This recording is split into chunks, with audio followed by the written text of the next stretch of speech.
Kasaragod ആദൂരിൽ school വരാന്തയിൽ ഉപേക്ഷിക്കപ്പെട്ട കുഞ്ഞിന്റെ അമ്മയെ തിരിച്ചറിഞ്ഞു. അവശനിലയിൽ കണ്ടെത്തിയ അവിവാഹിതയായ യുവതിയെ കാസർഗോഡ് ജനറൽ ആശുപത്രിയിലേക്ക് മാറ്റിയിട്ടുണ്ട്. ഷഫീഖ് നസറുള്ള കൂടുതൽ വിവരങ്ങളുമായി. കാസർഗോഡ് നിന്ന് ഷഫീഖ്, അവരുടെ ആരോഗ്യനില തൃപ്തികരമാണല്ലോ അല്ലേ?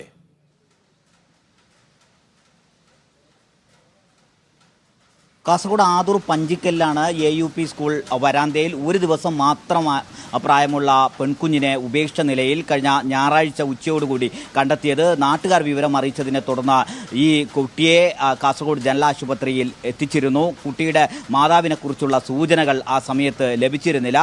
കർണാടക അതിർത്തി മേഖലയിലാണ് ഈ പഞ്ചിക്കൽ എന്ന് പറയുന്ന പ്രദേശം.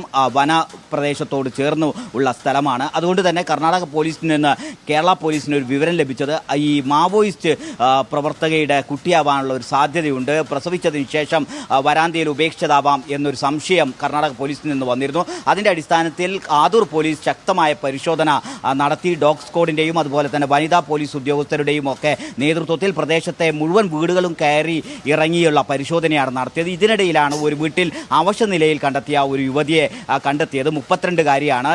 ഈ യുവതിയെ ചോദ്യം ചെയ്തപ്പോഴാണ് ഈ കുട്ടിയുടെ മാതാവ് താനാണ് എന്ന് പോലീസിനോട് വെളിപ്പെടുത്തിയത്. അതിൻ്റെ അടിസ്ഥാനത്തിൽ പ്രാഥമികാരോഗ്യ കേന്ദ്രത്തിൽ യുവതിയെ എത്തിക്കുകയും അവിടെ നിന്ന് പ്രാഥമിക ശുശ്രൂഷകൾ നൽകിയതിനു ശേഷം കാസർഗോഡ് ജനറൽ ആശുപത്രിയിലേക്ക് മാറ്റി. അവരുടെ ആരോഗ്യനില തൃപ്തികരമാണ് എന്നാണ് ആരോഗ്യ കേന്ദ്രങ്ങളിൽ നമുക്ക് സ്കൂൾ പരിസരത്ത് കണ്ടെത്തിയ ഒരു ദിവസം മാത്രം പ്രായമായ കുഞ്ഞിന്റെ അമ്മയെ കണ്ടെത്തിയിരിക്കുന്നു. അവരെ ഇപ്പോൾ അവശനിലയിലായിരുന്നു, ആശുപത്രിയിലേക്ക് മാറ്റിയിട്ടുണ്ട്. ഷഫീഖാണ് വിവരങ്ങൾ നൽകിയത്.